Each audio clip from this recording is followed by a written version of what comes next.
ওরা পছন্দ করে টক জাতীয় শাকসবজি যেগুলো আছে, যেমন মনে করেন যে আমরা, তারপরে আপনার টমেটো, এগুলো মৌসুম ভিত্তিক, যেমন চালতা আছে, যে টক জাতীয় ফলগুলো বা সবজি আছে, এগুলো খুব বেশি পছন্দ করে। বাণিজ্যিক খামারের আপনার লাইসেন্স নেওয়া থাকলে তাহলে আমি যার কাছে বিক্রি করব তারও এরকম বৈধ লাইসেন্স থাকতে হবে, তাহলে উনি আমার কাছ থেকে পারচেজ করতে পারবে। আমরা এখন হরিণের খামারে আছি। হরিণের প্রয়োজনটা আসলে শৌখিনতা, জাস্ট শৌখিনতা।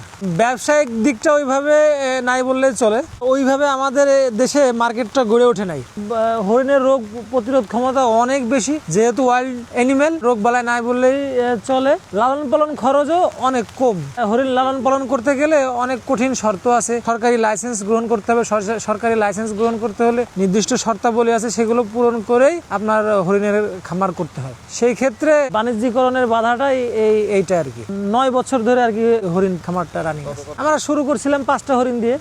না, ওখানে সমস্যা তেমন কোনো সমস্যা নেই বললেই চলে। আমরা সরকারি যে আপনার চিড়িয়াখানায় যে হরিণ লালন পালন করে ওইখানকার কর্মকর্তাদের সাথে পরামর্শ নিয়েছি, এবং আমাদের প্রাণী সম্পদ যে রূপগঞ্জের যে অফিসার আছে তাদের সাথে আলোচনা করছি। করার পর ওনারা সঠিক দিক নির্দেশনা দিয়েছে, সেই মোতাবেক আমরা লালন পালন করছি। এখন বিষয়টা আসলে অনেক ইজি। হরিণ লালন পালন অনেক ইজি, জাস্ট আপনি খাবার দাবার দিবেন এবং সঠিক এরিয়া দিয়ে ওদেরকে ওইখানে থাকার ব্যবস্থা করে দিবেন, জাস্ট এতটুকুই। হরিণের স্পেশাল খাবার বলতে তেমন কিছু নাই। ছাগল যেসব খাবার দাবার খাই, হরিণের খাবারগুলো ঠিক তেমনই, তবে ওরা পছন্দ করে টক জাতীয় শাকসবজি যেগুলো আছে, যেমন মনে করেন যে আমরা, তারপরে আপনার টমেটো, এগুলো মৌসুম ভিত্তিক, যেমন চালতা আছে, যে টক জাতীয় ফলগুলো বা সবজি আছে, এগুলো খুব বেশি পছন্দ করে। একসাথে 2টা বাচ্চা খুবই রেয়ার, সাধারণত 1টা করে বাচ্চা দেয় প্রতি 6 মাস। আসলে হরিণ এমন একটা প্রাণী, ওর কাছাকাছি যাওয়া বা ওর রেকর্ড রাখা এটা খুব দুঃসাধ্য ব্যাপার এক কথায় আর কি। আমাদের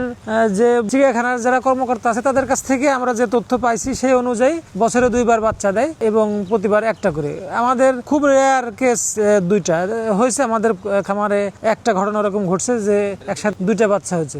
বাচ্চা হওয়ার সাথে সাথেই ওই বাচ্চাটা ওই মায়ের পিছ দৌড় দেয়, হওয়ার সাথে সাথে। এবং মায়ের সাথে সাথে যদি থাকে আর সঠিকভাবে মায়ের দুধটা পায়, তাহলে আর হরিণের বাচ্চা নিয়ে আর কোনো টেনশন নাই, মরার কোনো চান্স নাই বা ক্ষতি হওয়ার কোনো চান্স নাই। আর আমরা এখানে অন্যান্য আমাদের গরু ছাগলে যেরকম ভ্যাকসিন করতে হয়, ভ্যাকসিনেশনের আওতায় রাখতে হয়, সেইটার প্রয়োজন হরিণে পড়েই না।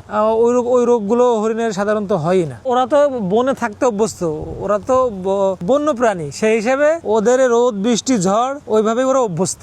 ওরা বৃষ্টি হলে খোলা মাঠে ঘুরে বেড়ায়, ভিজতে পছন্দ করে। আমাদের এই হরিণ দেখাশোনার জন্য স্পেশালি একজন ওয়ার্কার রাখা আছে, সে প্রতিনিয়ত তাদের খাবারের দেখভাল করা, যে শাকসবজি আমরা যেগুলো দিই, তারপরে ঘাস দিই, এগুলো নিয়মিত দিনে আমরা 3বার অথবা 4বারও কোনো ক্ষেত্রে আমরা এই খাবারগুলো দিতেছি। সাথে পরিষ্কার পানি সরবরাহ করা। তারপরে এখানে এমনি ইয়ার সময়, এখন তো বর্ষার সময়, মশা মাছির উপদ্রব হলে সেগুলো থেকে প্রতিকার পাওয়ার জন্য ব্যবস্থা নেওয়া, এইগুলো আর কি বেসিক্যালি আর কি ব্যবস্থা গ্রহণ করি আমরা। সরকারি নির্দেশনা মেনে যে আপনার সাইডের ওয়ালের যে হাইট, উচ্চতা, সেটা একটা নির্দিষ্ট পরিমাণ ঠিক করা আছে, সেটা আপনার মেনটেন করতে হবে। তারপরে ওই পার হরিণ প্রতি আপনার স্পেস দেওয়া আছে, যে প্রতি হরিণ প্রতি এতটুকু জায়গা আপনাকে দিতে হবে। এই শর্তগুলো সরকারি শর্ত মেনেই আপনাকে করতে হবে। এবং হরিণ জন্মগ্রহণ করলেও বন অধিদপ্তরকে আপনার অবগত করতে হবে। মারা গেলে কোনো কারণে সেটা মৃত্যু সার্টিফিকেট দিয়ে তাদের কাছে অবগত করতে হবে। ওই যে বললাম, এটা যেহেতু বন্যপ্রাণী, সেক্ষেত্রে ওই রকম মানুষের সাথে সখ্যতা গড়ে ওঠে না। শুধুমাত্র যে ব্যক্তি সবসময় সার্বক্ষণিক তাদেরকে খাবার দাবার দিতেছে, তার সাথে মোটামুটি গেলে ভয় পায় না, খাবার দিলে কাছে আসে, এইগুলো সাধারণত হয়। আর খুব বেশি খিদা লাগলে তখন আপনার হাতে আসে। যে কোনো প্রাণী পেটের খিদা পাইলে, যেমন অন্যান্য ক্ষেত্রে দেখা যায় যে হরিণ হাতে চলে আসছে, ওদের পেটে ক্ষুধা পেলে খাবারের তাড়নায় এসে পড়ে, কিন্তু পেট ভরা থাকলে স্বাভাবিক অবস্থায় আপনার কাছে ওরা আসবে না। পাবলিকলি এটা ওপেন না। আমাদের কোম্পানির যারা এমপ্লয়ি আছে প্লাস আমাদের মালিক মহোদয় আছে, ওনারাই জাস্ট এখানে আসে, দেখে। আর বাইরের মানুষ আসলে ওইভাবে আসার সুযোগ নাই। একটা হরিণের আয়ুষ্কাল সাধারণত 12 থেকে 15 বছর হয়ে থাকে। এটা যেহেতু শৌখিনতার বসে এইগুলো এই খামার আমাদের করা, সেক্ষেত্রে এটা যতটুকু বাড়তেছে আমরা হয়তো আরো বাড়াবো, দেখতে যেহেতু ভালো লাগে, মনের একটা খোরাক যোগায় এখানে আমাদের মালিক পক্ষের। সবকিছু মিলিয়ে আমরা সামনে আরো বাড়াবো। আর বৈধ কোনো খামারি যদি এরকম আছে, যে যাদের সরকার কর্তৃক লাইসেন্স করা আছে, তারা যদি আমাদের সাথে যোগাযোগ করে, আমরা তাদের জন্য হরিণ দেওয়ার একটা ব্যবস্থা আছে। প্রত্যেক মানুষেরই তো মেন্টালি স্যাটিসফাইড একটা জায়গার দরকার পড়ে। সেক্ষেত্রে আমিও তো মানুষ, আমারও কোনো সময় খারাপ লাগতেছে, দেখা যাচ্ছে এখানে আসলাম মনটা ভালো হয়ে যায়।